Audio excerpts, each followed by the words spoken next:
Hi, and welcome back. Today we're going to talk a little bit about goal setting. Do you remember reading the post I wrote about prospecting? Remember the part where I asked if you felt like you might throw up? Well, that's how I feel starting a post about goal setting. There's just so much to be said, and I'm not sure where to start.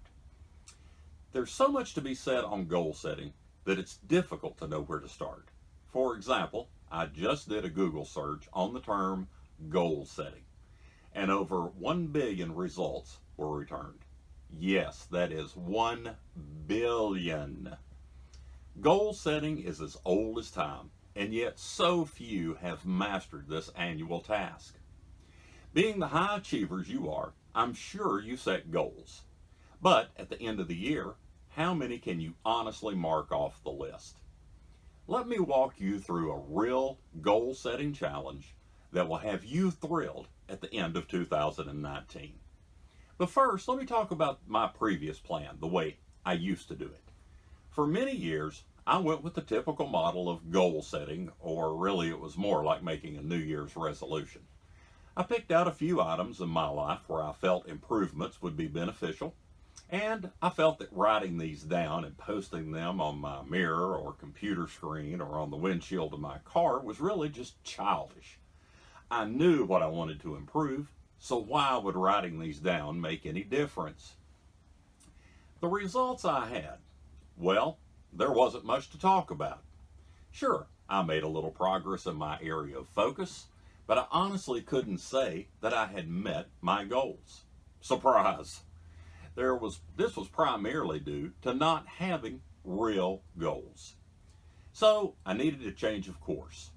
If you've read my welcome post, you know when I started my sales training, along with sales training, every coach discusses goal setting at some point. And a lot of what I learned were things that I had heard over the years, but just hadn't implemented. My thought this time around was, if all of these super successful people actually use these types of systems, well, then perhaps I should do it as well. One item to note: typically, sales coaches are not the best teaching for goal setting skills. I found that their focus was solely related to work, and it most certainly will not meet the work-life balance areas of your life that I feel are critically important. This is why I started learning from sales coaches, but then I transitioned over to learn more from life coaches. Now, I'm not going to cover an entire goal setting course in this one post. It would take a book to cover everything you should know about goal setting and, more importantly, achievement. But over the next few weeks, there will be several posts progressing you toward accomplishing your goal setting and achievement. So let's get started. Let's talk about goal setting categories. I'm not just heading you toward a work goal setting exercise. I want you to consider all of the categories that are important in your life.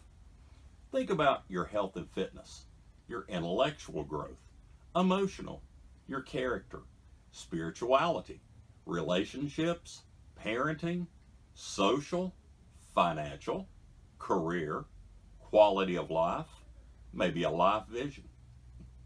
Certainly, you will not have a goal in every category, but I wanted you to consider all of the categories available. Experts recommend setting 5 to 7 major goals total. Now, don't cheat and list 5 goals in 5 different categories. Honestly, make it 5 to 7 total.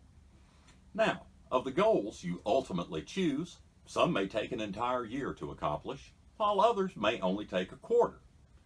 If you have a goal that takes less than 1 quarter to complete, I would suggest that your goal was not lofty enough to really be considered a goal. Once you achieve a goal, you could certainly add a new one to the list. Now, choosing your goal areas. When you begin considering your goal selection, I want you to think about what you want. This might sound a little strange, but I often see people set goals based on input or comments from others. Your boss will most certainly want you to increase sales next year. But is that really your priority.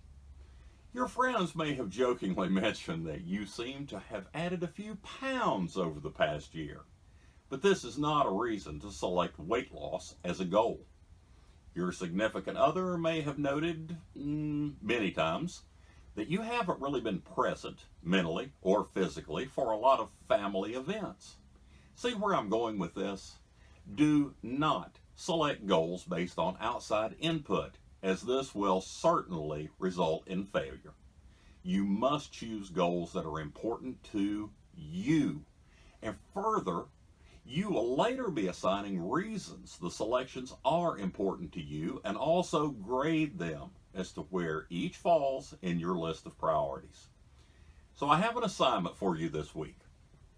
Your homework for the next week is to take a few hours or more if needed and determine what areas you most want improvement in the coming year and why those categories are important to you. Next week, we'll talk about the actual goal setting itself.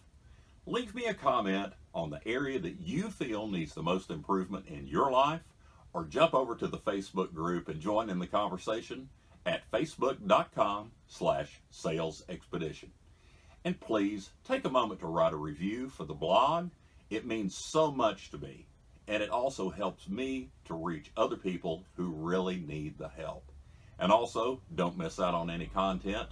Be sure and sign up to be notified when new content is available. Thank you for being here today, and until next week, have a great day.